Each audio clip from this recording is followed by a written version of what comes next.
Hi friends, welcome to the JP the future. మనం ఈ వీడియోలో అసలు దుర్గామాత అంటే ఎవరు, అసలు దుర్గామాత జన్మరహస్యం, అసలు దుర్గామాతని ఎందుకు పూజిస్తారు, అలాగే దుర్గామాత 9 అవతారాలు. దుర్గామాత అంటే దుర్గా అంటే అజేయురాలు అని అర్థం. మాత అంటే తల్లి వంటి రక్షకురాలు. అందుకే దుర్గామాత అంటే అన్ని కష్టాలను తొలగించే దేవత అని అంటారు. అసలు దుర్గామాత యొక్క జన్మరహస్యం. పురాణాల కథల్లో ఒక దుర్గమాసురుడు అనే రాక్షసుడు ఉండేవాడు. అతను చాలా తపస్సు చేసి అన్ని వేదాల శక్తిని పొందాడు. వేదాల శక్తితో దేవతలు బలహీనులయ్యారు. పూజలు జరగలేదు, యజ్ఞాలు ఆగిపోయాయి. దాంతో భూమి మీద, లోకాల మీద చీకటి, దుఃఖం పెరిగిపోయింది. అప్పుడు దేవతల ప్రార్థనతో ఆదిశక్తి, పరాశక్తి అవతరించి సింహం మీద కూర్చొని అనేక ఆయుధాలతో వెలుగుతూ రాక్షసులతో యుద్ధం చేసింది. భయంకరమైన యుద్ధంలో దుర్గమాసురుని సంహరించింది. ఆ తర్వాత నుంచి ఆమెను దుర్గాదేవి అని పిలుస్తారు. ఆమె యొక్క రూపం సింహం లేదా పులిపై కూర్చుంటుంది.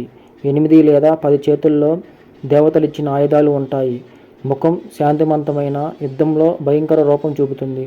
అసలు దుర్గామాత యొక్క పూజకు కారణం.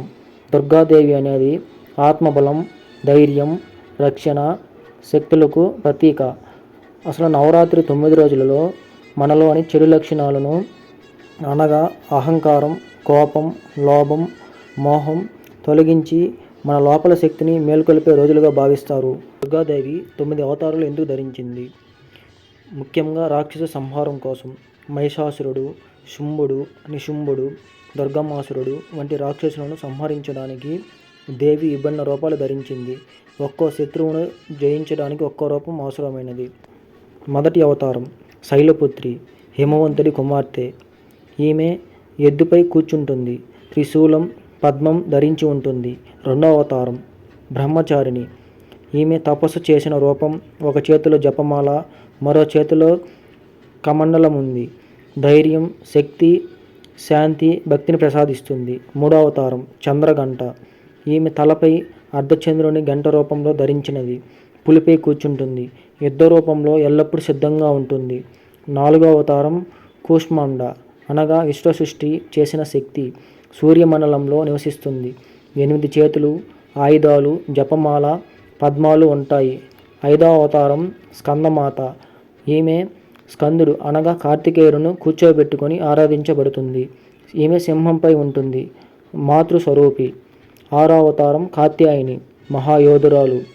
ఋషి కాత్యాయని పుత్రికగా జన్మించింది. సింహంపై కూర్చొని ఉంటుంది. ఏడవ అవతారం కాలరాత్రి. ఈమె ఉగ్రరూపం, నల్లని కాంతివంతమైన శరీరం, భక్తులను కష్టాల నుంచి రక్షించే శక్తి.